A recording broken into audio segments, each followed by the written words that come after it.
নমস্কার। শনিবার দিন রাত্রিবেলায় পাশের ঘরের বোনগুলো এসে আলুর পরোটা দিয়ে গেছে। আর এই বাড়ির ছোটো বোনের জন্মদিন ছিল, সেটা আমরা রাত্রিবেলা সেলিব্রেশন করি। করে আমরা তখন রাত্রি 12:30 বাজে, তখন আমরা ঘুমিয়ে পড়ি। আবার প্রত্যেকে আমরা 4:45টার মধ্যে ঘুম থেকে উঠে পড়ি। এখন দেখতে পাচ্ছ ঘড়িতে 4:45 বাজে। ঠাকুরের সম্পূর্ণ জিনিসপত্র জোগাড় করে, এটা রবিবার সকালবেলা আমরা চলে গেছিলাম এখানে কলেজের ভেতরে যে শিবলিঙ্গ আছে সেখানে জল ঢালার জন্য। জল ঢেলে আমরা বাইরে বেরিয়ে সকলে এক এক করে ছবি তুলে নিই। আমরাও আমাদের গুড়িয়ার সাথে কয়েকটা ছবি তুলে রাখি। বাইরে থেকে মন্দিরের দৃশ্যটি ঠিক এরকম। এবার সবাই ছবি তুলছে। এখানে গুড়িয়ার কাকু একটু গুড়িয়াকে নিয়ে এখন একটু স্টান্ট দেখা হবে, কীভাবে ও এক হাতের উপরে দাঁড়িয়ে থাকে সেটাই এখানে চলছিল। একটা গ্রুপ পিকচার, এটা দাদিজি। এরপরে আমরা বেরিয়ে পড়ব বাড়ির উদ্দেশ্যে। দেখো কি প্রচণ্ড ভিড়। তখন বাজে সকাল 7:30। 7:30তেই এত ভিড়, এবং বাড়ি থেকে আমরা স্পষ্ট শুনতে পাচ্ছি যত বেলা বাড়ছে তত ভিড় আরও বাড়ছে।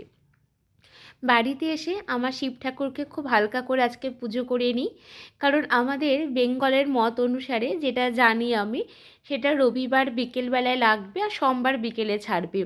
কিন্তু এখানে যা শুনলাম, এখানে নাকি রবিবারের দিন সকালবেলা থেকে শিবের মাথায় জল ঢালা শুরু হয়ে গেছে।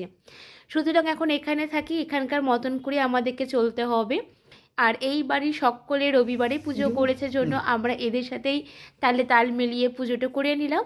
আর আজকের মেনুতে ছিল বাদাম ভাজা, বেগুন ভাজা, ডালিয়া, সব ধরনের সবজি দিয়ে, আর ফুলকপি, আলু, মটরশুঁটি দিয়ে একটা ভাজা। রাতে সব কিছুই ছিল, শুধু ডালিয়ার জায়গায় ছিল হলো লুচি। আর ছিল প্রসাদ, বোনগুলো আবার প্রসাদ দিয়ে গেছে। আজকে হলো মহা সোমবার। সোমবারে আমার ঘরে শিবকে আমি আমার মতন করে পুজো করেছি। আজকে আমি আবার উপোস। উপোস বলতে চালের জিনিস কিছু খাবো না, ডালিয়া খাবো। আজকে রান্না করেছিলাম বেগুন ভাজা, আমার জন্য ডালিয়া করেছি, বরমশাইয়ের জন্য করেছি পেঁপে সিদ্ধ, বাঁধাকপির তরকারি আর আলুর ডাল। এই ছিল খাবার। দুপুরবেলা একটু খিদে পাচ্ছিল, কারণ অনেক সকালবেলায় খেয়েছি জন্য। ওকে তো টিফিন দিয়ে দিয়েছি, এবার আমাকে তো কিছু খেতে হবে, তাই জন্য একটু বাঁধাকপি খেয়ে একটু আপেল খেয়ে নিলাম। আর তোমাদেরকে দেখাচ্ছিলাম যে আমার হাতের মেহেন্দি কেমন হয়েছে। তারপর ঘুমিয়ে পড়েছিলাম। ঘুম থেকে উঠে একটু ওয়ার্কআউটে গেছি, সেখান থেকে চলে গেছিলাম বাজারে। বাজার থেকে যা যা দরকারি জিনিস সব কিছু এনে গুছিয়ে রাখতেই পাশের ঘরের ভাইটি এসে ডাকছে। তখন আমরা চা খেতে বসেছিলাম। এসে দেখি আলুর চপ দিয়ে গেছে। আমার বড় মশাই সবটাই খেয়ে রেখে দিয়েছে।